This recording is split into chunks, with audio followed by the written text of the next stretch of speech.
Hai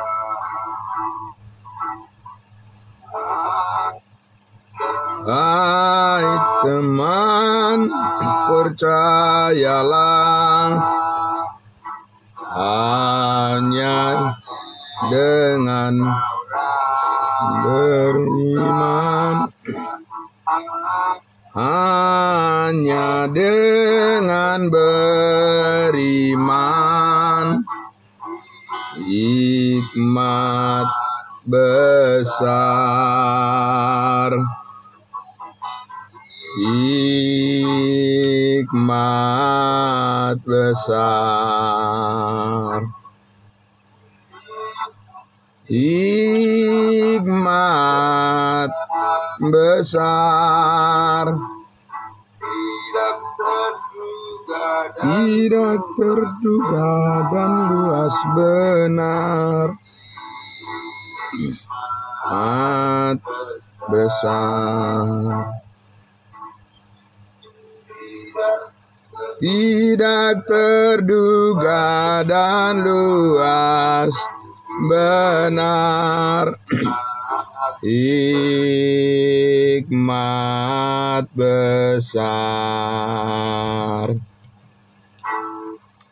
Puji Tuhan. Amin.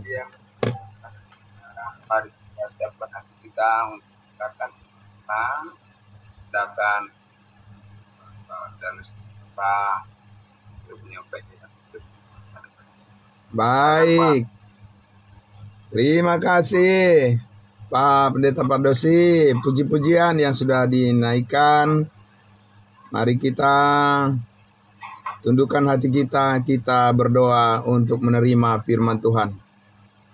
Benar Bapa di surga, hanya dengan beriman kami memperoleh hikmat dari Tuhan. Hikmat surgawi yang datang dari Yesus Kristus Juru Selamat kami, yang menerangi hati dan pikiran kami dan membuat kami semakin mengerti tuntunan, pimpinan, dan bimbingan dari Tuhan semakin dalam melalui kebenaran firman-Mu. Terima kasih Bapa yang baik, terima kasih Tuhan kami Yesus Kristus. Tuhan memberkati semua jemaat kudus-Mu yang sudah dengan rela hati bisa hadir bersama-sama dengan kami maupun masih dalam persiapan masuk ibadah Zoom pagi kami hari ini. Tuhan memberkati semuanya. Terima kasih kami sambut firman-Mu ya Bapa. Di dalam nama Tuhan Yesus kami berdoa. Amin. Amin. Terima kasih, puji Tuhan. Saudara-saudaraku yang dikasihi Tuhan Yesus, sekali lagi shalom, salam kudus buat kita semuanya. Selamat pagi. Ya, puji Tuhan. Bapak Ibu Saudara yang dikasihi Tuhan Yesus, mari kita siapkan lagi hati kita dan pikiran kita dengan segala ketenangan dan kedamaian yang Tuhan berikan bagi kita. Mari kita dengarkan penjelasan kebenaran firman Tuhan yang terus meneguhkan hati kita dan membuat kita semua semakin terkagum-kagum dengan kebesaran kasih Tuhan di dalam rencananya untuk memberkati kehidupan kita. Amin. Puji Tuhan Bapak Ibu Saudara, sangat luar biasa. Dan saya akan membacakan lagi ya ayat firman Tuhan yang akan menjadi dasar perenungan kita di pagi hari yang indah ini. Kembali lagi kita ke kitab Galatia yang tiada habis-habisnya memberkati kita melalui firman Tuhan dari kitab Galatia pasal 1. Kita masih di pasal 1. Ya, Bapak Ibu Saudara, secara perlahan saja Bapak Ibu dengarkan dengan baik. Ya, secara teratur firman Tuhan akan memberikan kepada kita kekuatan yang terus memampukan kita menjalani segala kehidupan yang Tuhan percayakan kepada kita semuanya. Galatia pasal 1. Saya masih membaca ayat 1 dan ayat 2. Ya. Ayat 1, dari Paulus seorang rasul bukan karena manusia, juga bukan oleh seorang manusia, melainkan oleh Yesus Kristus dan Allah Bapa yang telah membangkitkan Dia dari antara orang mati. Dan dari semua saudara yang ada bersama-sama dengan aku, kepada siapa? Kepada jemaat-jemaat di Galatia. Kepada jemaat-jemaat di Galatia. Kemarin saya sudah menjelaskan bahwa kata jemaat di sini berasal dari kata eklesia, yaitu yang disebut dengan gereja, atau ya yang disebut dengan jemaah atau jemaat. Artinya sekumpulan dari orang-orang, ya, kumpulan dari orang-orang untuk melaksanakan tujuan bersama, ya. Jadi tidak pernah di dalam Alkitab itu gereja berbicara gedung, tidak ada Bapak Ibu Saudara. Manusia yang mengambil kesimpulan bahwa gereja itu adalah sama dengan gedung, tidak Bapak Ibu Saudara, ya. Gereja di dalam Alkitab itu ya tidak dikatakan jemaat-jemaat di Galatia itu adalah gedung gereja, tidak. Orang-orang yang berkumpul untuk melaksanakan tujuan bersama. Dan karena itu ya bisa orang-orang melaksanakan berkumpul untuk tujuan yang benar, bisa juga mereka berkumpul untuk melaksanakan tujuan yang tidak benar, ya.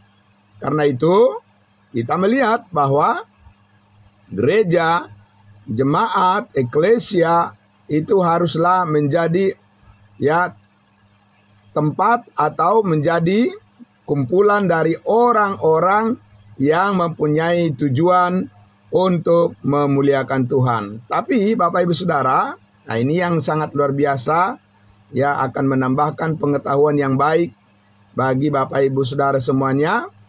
Jadi kalau kita mendengar kata gereja, jangan kita berpikir bahwa itu adalah gedung. Tidak Bapak Ibu Saudara, ya. Itu bukan pengertian Alkitab. Kalau gereja itu adalah gedung, tidak pernah di dalam Alkitab gereja itu disebutkan adalah gedung. Tidak.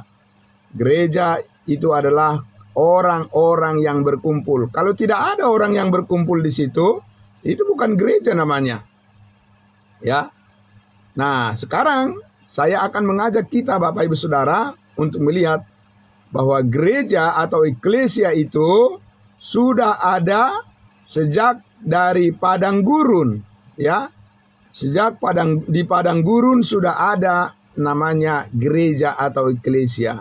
Tapi apakah gereja yang di padang gurun itu sama dengan gereja yang didirikan oleh Paulus di bangsa-bangsa lain, ataukah itu adalah gereja yang berbeda? Kita lihat di dalam Kisah Para Rasul. Mari saudaraku, ya. Karena kita harus menjadi anggota dari gereja yang benar, ya. Jadi bukan organisasi jasmani duniawi, tapi dan juga bukan orang yang artinya bukan secara lahiriah, tetapi gereja itu adalah secara rohani. Kita lihat di dalam Kisah Para Rasul 7, ya. Kisah Para Rasul 7, kita akan melihat di sini, ya. Di sini Stefanus ya berkhotbah, dan Stefanus menyampaikan tentang gereja juga, ya. Kita lihat di dalam Kisah Para Rasul 7 ayatnya, dari ayatnya yang ke-35 saya baca, ya. Kisah Para Rasul 7 dari ayat 35. Musa ini yang telah mereka tolak dengan mengatakan, siapakah yang mengangkat engkau menjadi pemimpin dan hakim? Musa ini juga telah diutus oleh Allah sebagai pemimpin dan penyelamat oleh malaikat yang telah menampakkan diri kepadanya di semak duri itu. Kita sudah tahu itu ya, ketika pertama kali ya di Midian, Tuhan memanggil Musa untuk kembali memimpin bangsa Israel supaya dia kembali pergi ke Mesir. Kita lihat di ayat 36. Dialah yang membawa mereka keluar dengan mengadakan mujizat-mujizat dan tanda-tanda di tanah Mesir, di Laut Merah, dan di padang gurun 40 tahun lamanya. Nah, itu Musa, ya. Siapa yang dipimpin oleh Musa di padang gurun, Bapak Ibu Saudara? Kita lihat di ayat 37. Musa ini pula lah yang berkata kepada orang Israel, seorang nabi seperti aku ini akan dibangkitkan Allah bagimu dari antara saudara-saudaramu. Ayat 38. Musa inilah yang menjadi pengantara dalam sidang jemaah. Sidang jemaah. Ya, kalau di kitab Galatia tadi Paulus bilang kepada jemaat ya Allah di Galatia. Kalau di sini disebutnya ya sidang jemaah di padang gurun. Ya, jadi jemaah di sini adalah eklesia, yaitu sekumpulan orang-orang yang dipanggil keluar, ya. Yang berkumpul di padang gurun itu adalah gereja. Itu adalah eklesia. Nah, Bapak Ibu Saudara, tetapi eklesia yang dipimpin oleh Musa ini adalah itu yang disebut dengan umat pilihan Tuhan, bangsa Israel. Ya. Jadi Bapak Ibu Saudara, eklesia ini gereja yang dipimpin oleh Musa di padang gurun itu. Bagaimana cara mereka berkumpul, Bapak Ibu Saudara? Mereka berpindah-pindah. Ya, mereka bukan tinggal di satu tempat atau di satu gedung, lalu di situ mereka beribadah kepada Tuhan dan setiap hari seterusnya begitu. Tidak. Mereka berpindah-pindah, mereka ya mengangkat, membongkar pasang ya tenda mereka, kemah yang mereka buat ya sebagai tempat mereka beribadah atau berkumpul, dan itulah yang disebut dengan eklesia di padang gurun. Jadi karena ada orang-orang yang berkumpul ya, maka itu disebut sebagai gereja atau eklesia. Jadi Bapak Ibu Saudaraku yang dikasihi Tuhan Yesus, kalau kita mendengar tentang nama gereja, bahwa itu bukan gedung, ya masih banyak orang yang sangat keliru, ya menganggap bahwa gereja itu adalah gedung. Tidak, Bapak Ibu Saudara. Ya, kalau memang gereja itu adalah gedung, tidak mungkin orang Israel di padang gurun itu disebut gereja, ya karena mereka tidak mempunyai gedung di situ. Ya, jadi gereja itu adalah orang-orangnya yang berkumpul, Bapak Ibu Saudara.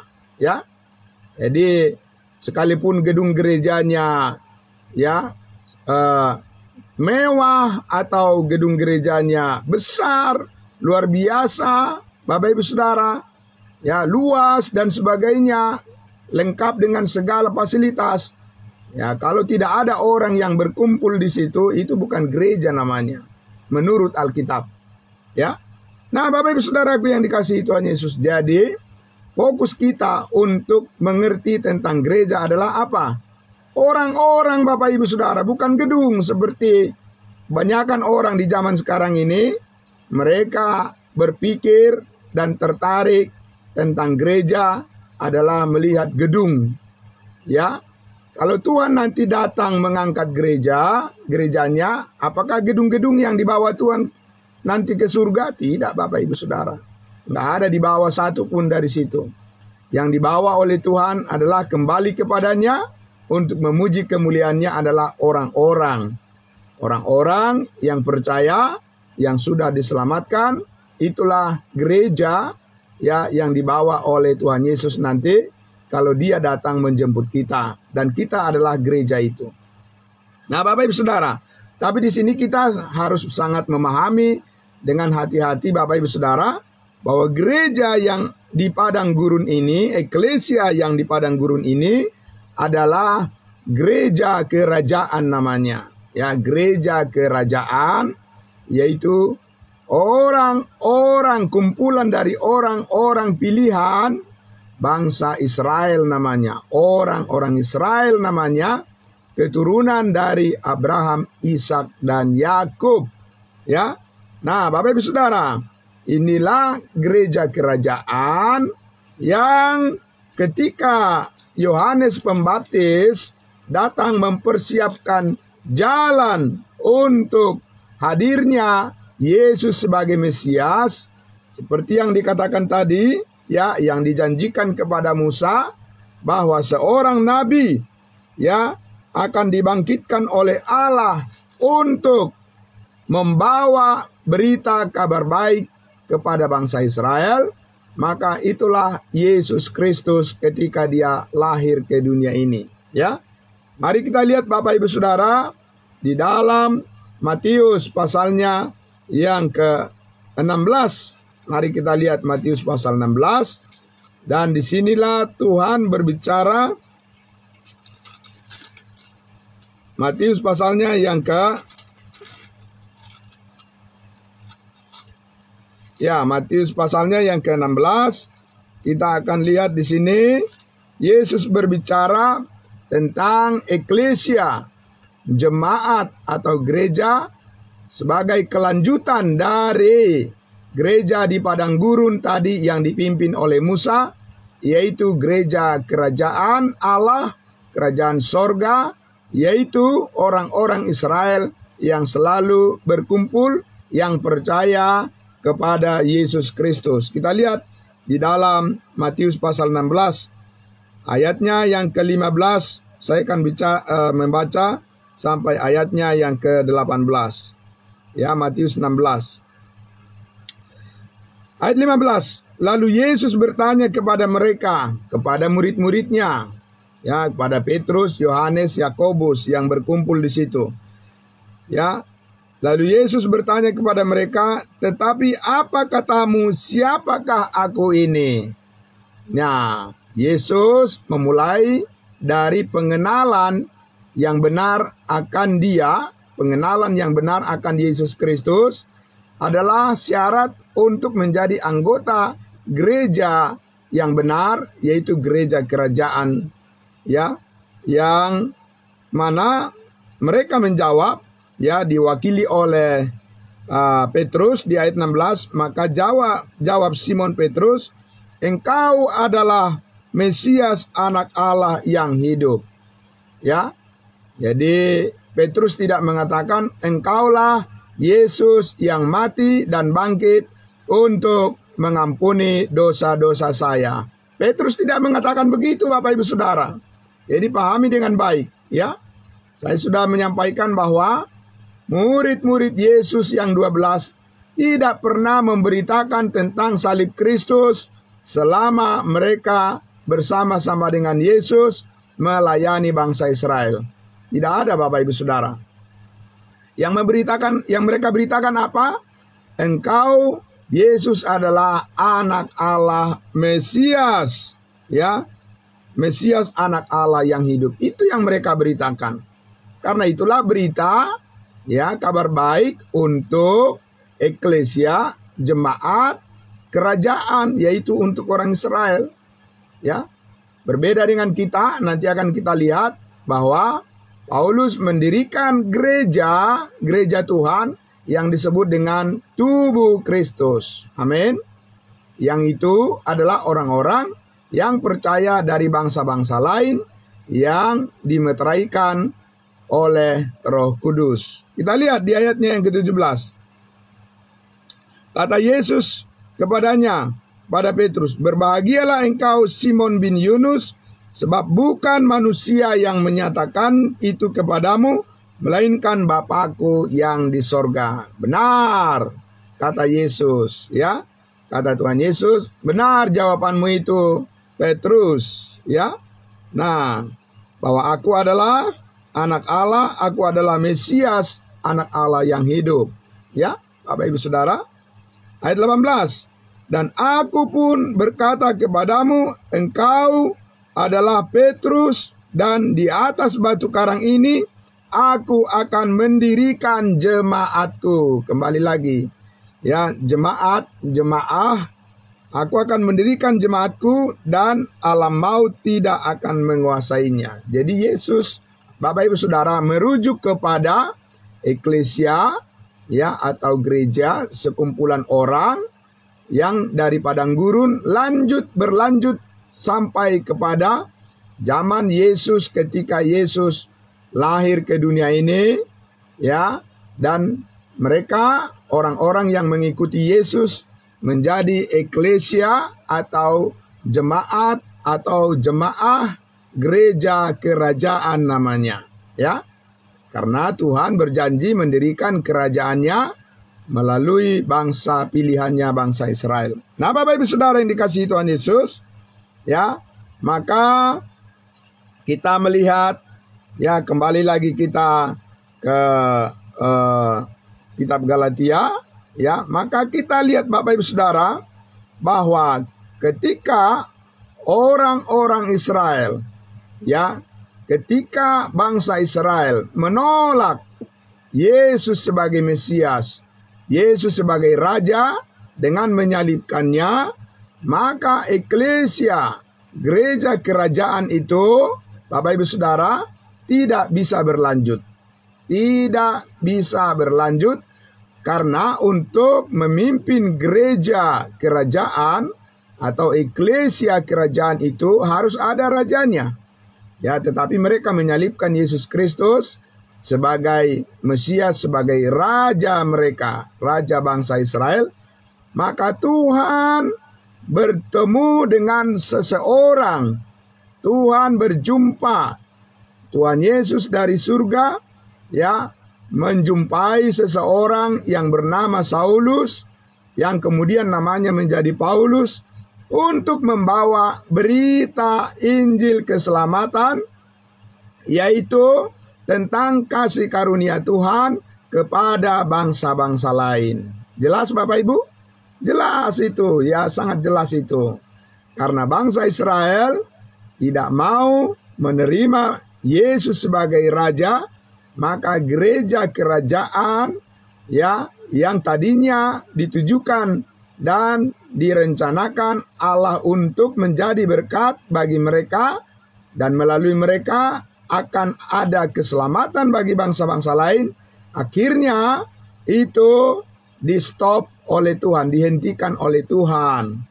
Dan dengan berhentinya gereja kerajaan, maka Tuhan membentuk namanya gereja tubuh Kristus, yaitu sekumpulan orang-orang yang percaya dari bangsa-bangsa lain yang menerima kasih karunia Allah, berita tentang pengampunan segala dosa. Jelas Bapak Ibu? Jelas itu. Dan itulah yang dibawa oleh Rasul Paulus kepada bangsa-bangsa lain.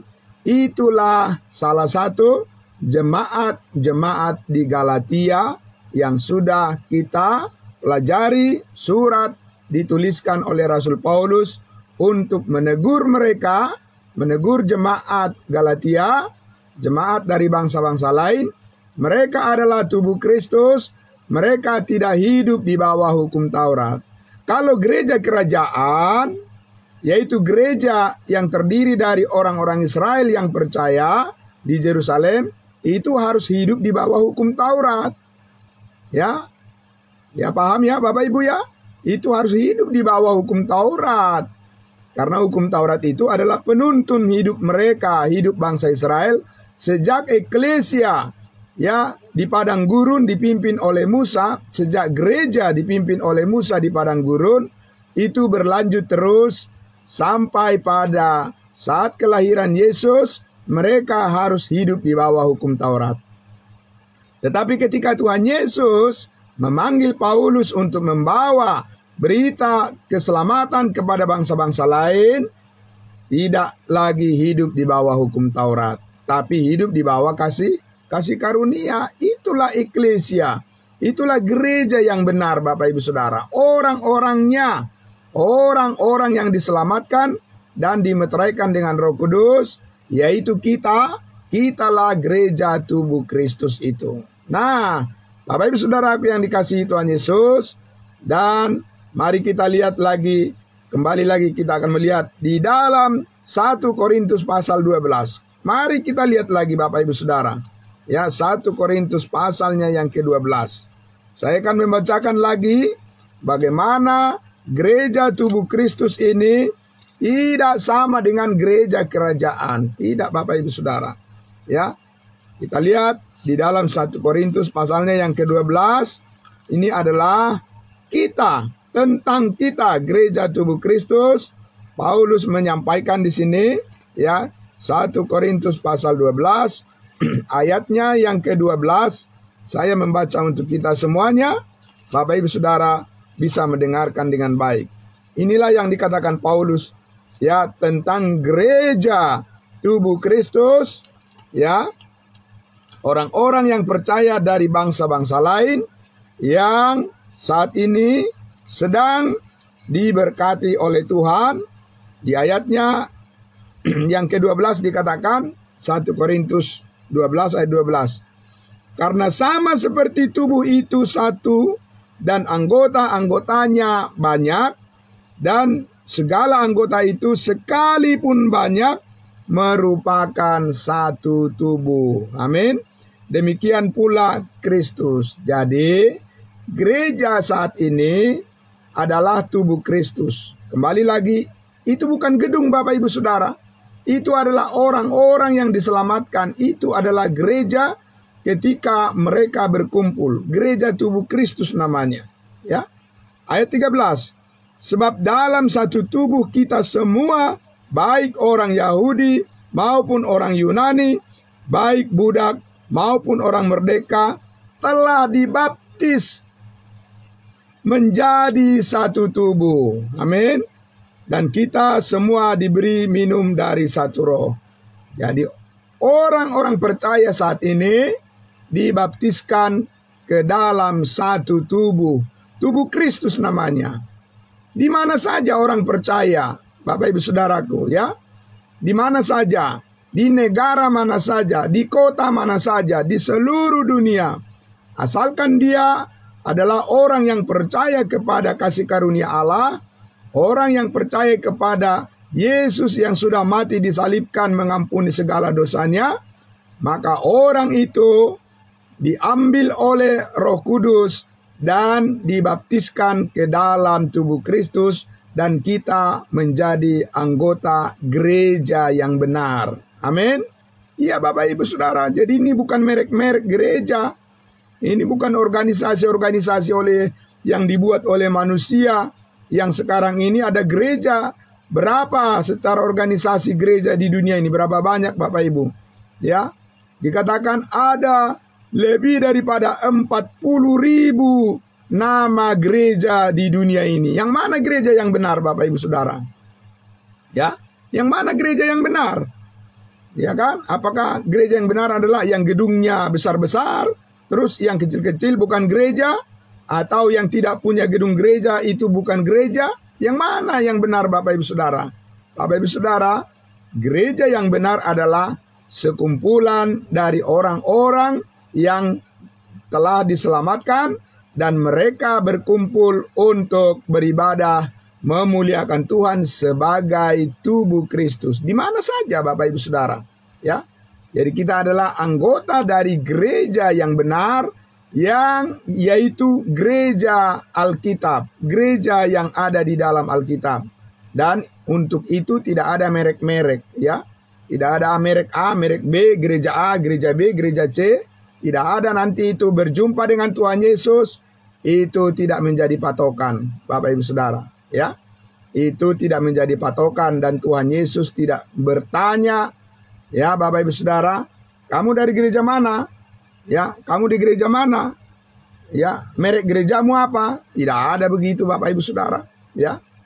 Tuhan hanya mengenal gereja, yaitu orang-orang percaya yang telah dimeteraikan dengan Roh Kudus dan telah dibaptiskan menjadi anggota tubuhnya. Apakah Bapak Ibu sudah menjadi anggota gereja itu? Amin.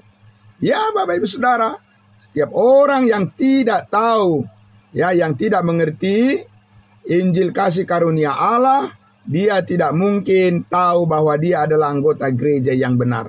Tidak tahu dia. Ya, dia hanya tahu adalah bahwa dia anggota organisasi gereja tertentu. Itu bukan jaminan Bapak Ibu Saudara, ya. Yang menjadi jaminan adalah kalau seseorang saat ini percaya kepada kasih karunia Allah, percaya kepada salib Kristus yang sudah menebus dan mengampuni segala dosanya, dan ketika percaya dimeteraikan dengan Roh Kudus sebagai jaminan bahwa kita adalah anggota gereja tubuh Kristus secara permanen. Bukan sementara, Bapak Ibu Saudara. Tidak ada manusia yang dapat mengeluarkan kita dari gereja yang benar. Amin. Tidak ada Bapak Ibu Saudara. Kita adalah anggota tubuh Kristus dan kita hidup di dalam kasih karunia-Nya dan melayani Tuhan di dalam tubuh Kristus itu. Nah Bapak Ibu Saudara, kita lihat di ayatnya yang ke-27. Ya, masih 1 Korintus pasal 12. Dikatakan, ya, kamu semua adalah tubuh Kristus. Amin. Dan kamu masing-masing adalah anggotanya. Ya Bapak Ibu Saudara, itulah sebabnya kita selalu berkumpul bersama-sama memuji Tuhan, karena kita adalah anggota yang sudah melekat pada tubuh itu. Kita bukanlah anggota yang terpisah-pisah, yang terpotong-potong. Kita bukanlah anggota tubuh yang jauh, ya, tapi kita adalah anggota tubuh yang melekat dan yang dekat kepada Kristus sebagai kepala, dan kita adalah anggota-anggotanya. Amin. Puji Tuhan Bapak Ibu Saudara. Di dalam tubuh Kristus itulah kita diberkati. Disitulah kita dikuatkan. Disitulah kita melayani.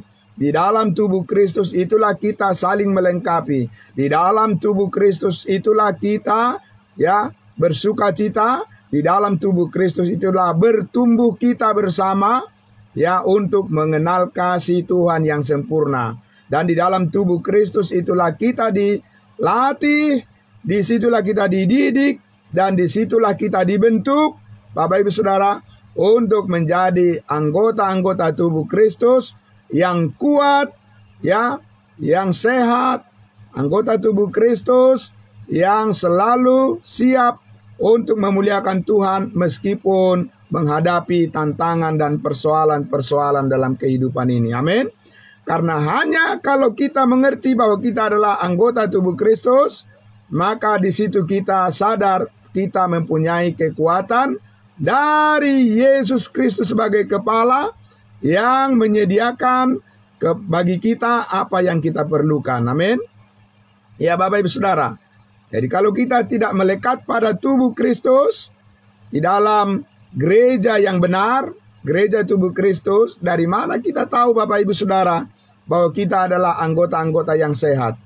Tidak mungkin kita tahu, ya Bapak Ibu Saudara, karena tangan saya melekat pada tubuh saya, karena mata, telinga, ya, mulut, dan karena bagian-bagian anggota tubuh saya melekat pada tubuh saya sendiri, maka saya tahu yang mana bagian yang sakit, yang mana bagian yang sehat, dan yang mana yang perlu diobati, dan yang mana yang perlu dikuatkan, dan yang mana yang perlu disehatkan. Amin. Ya Bapak Ibu Saudara, ya kalau tangan saya ini terputus, sudah terpotong, ya Bapak Ibu Saudara, mana ada lagi gunanya? Ya artinya tidak bisa lagi tubuh saya itu bisa mendapatkan nutrisi makanan dari apa yang saya makan. Sama seperti itu juga Bapak Ibu Saudara. Ketika kita orang-orang kudusnya Tuhan harus selalu bersama-sama mendengarkan kebenaran firman Tuhan, karena di dalam kebersamaan kita itulah Tuhan Yesus sebagai kepala memberkati kita dan menguatkan kita dengan segala berkat surgawi yang sudah dilimpahkan kepada kita melalui kasih karunia-Nya. Amin.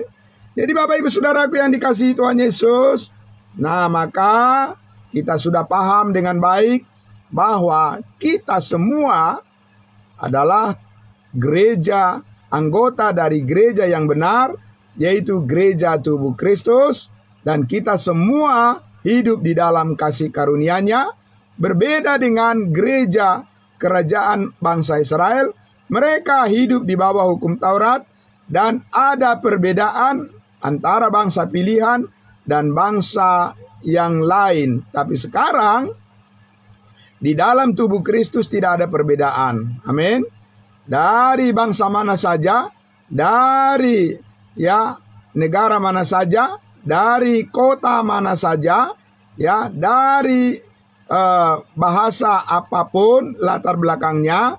Saat ini Bapak Ibu Saudara, semua orang yang percaya kepada kasih karunia Allah adalah anggota tubuh Kristus di seluruh dunia. Amin. Puji Tuhan Bapak Ibu Saudaraku yang dikasihi Tuhan Yesus, bahwa di dalam tubuh itu, di dalam tubuh Kristus, di dalam gerejanya Tuhan, disitulah kita bertumbuh bersama. Disitulah kita dikuatkan, dan disitulah kita saling melayani, disitulah kita saling mengasihi, disitulah kita melayani Tuhan kita. Dan nanti dari pelayanan, dari pekerjaan pelayanan, pemberitaan Injil kasih karunia Allah yang terus kita suarakan, firman Tuhan berjanji, dikatakan, lakukanlah segala sesuatu seperti untuk Tuhan, bukan untuk manusia, karena kamu tahu dari Tuhanlah kamu akan menerima upah yang ditentukan bagimu. Amin. Bapak Ibu Saudara yang dikasihi Tuhan Yesus, percayalah bahwa Tuhan kita sudah menyediakan apa yang kita perlukan untuk bisa melayani tubuhnya dalam kebenarannya, dan Tuhan akan menyempurnakan apa yang direncanakan dalam kehidupan kita. Tidak akan meleset. Amin. Tidak akan meleset, tidak akan percuma, dan tidak akan sia-sia lagi. Paulus katakan dalam Galatia pasal 2 ayat 20, adapun hidupku ini bukannya aku lagi, melainkan Kristus yang hidup di dalam aku. Amin. Puji Tuhan Bapak Ibu Saudara, biarlah apa yang sudah kita dengarkan firman Tuhan di pagi hari ini menguatkan kita semua, bahwa kita harus yakin di dalam kebersamaan kita sebagai tubuh Kristus ada berkat yang besar yang Tuhan karuniakan menjadi milik kita bersama. Amin. Dan itu semuanya sumbernya adalah dari Tuhan Yesus sebagai kepala. Mari kita sebagai anggota tubuh Kristus selalu melekat di dalam persekutuan-persekutuan kita, karena disitulah kita menunjukkan bahwa kita adalah anggota tubuh Kristus yang sehat. Amin. Ya Bapak Ibu Saudara, untuk itu mari kita berdoa dan mensyukuri semuanya berkat Tuhan ini. Kita berdoa. Bapa di dalam surga, terima kasih Tuhan. Ya, kami bersyukur kami tidak sendiri ya Bapa, karena Engkau telah menetapkan kami menjadi anggota-anggota dari gereja yang benar, yaitu gereja tubuh Kristus yang ditebus dari kuasa maut, yang dibebaskan dari kuasa dosa oleh darah Kristus Yesus yang sudah bangkit dan yang telah dipermuliakan. Dan sekarang kami adalah bagian dari kumpulan orang-orang percaya, orang-orang kudusnya Tuhan, yang memuliakan Engkau setiap saat sampai Engkau datang menjemput kami di awan-awan. Terima kasih Bapa di dalam surga. Diberkatilah semua saudara-saudara kami yang sudah mendengarkan firman-Mu, dan mereka diteguhkan terus hatinya, mereka dimampukan terus ya Bapa menghadapi segala masalah-masalah kehidupan dengan yakin dan percaya bahwa jalan yang terbaik, solusi yang terbaik sudah disediakan oleh Tuhan bagi kami semua, sehingga kami bisa melewati segala perkara, segala persoalan dalam hidup kami dengan selalu merasakan damai, sejahtera, dan kasih karunia-Mu menyertai kami semua. Terima kasih Bapa di dalam surga. Kami serahkan hari yang baru ini ke dalam tangan Bapa di surga. semua apa yang kami kerjakan, apa yang kami lakukan, kami diberikan kesehatan yang baik, keluarga kami diberkati oleh Tuhan, dan kami semua Tuhan bisa melakukan pekerjaan kami hari ini dengan tenang di dalam damai sejahtera Tuhan. Kami bersyukur, dalam nama Tuhan Yesus kami berdoa. Haleluya, amin. Amin, terima kasih saudara-saudaraku semuanya, baik yang mengikuti live streaming, ya, kami ucapkan terima kasih. Sampai kita berjumpa lagi besok hari di jam yang sama. Program kita Saat Teduh setiap pagi hari Senin sampai hari Sabtu. Tuhan Yesus memberkati. Ya, salam, salam kudus buat kita semua. Selamat pagi. Ya, terima kasih. Kembali kepada hambanya, pada Bapak Pendeta Pardosi. Ya. Puji Tuhan, terima kasih. Amin. Kepada hamba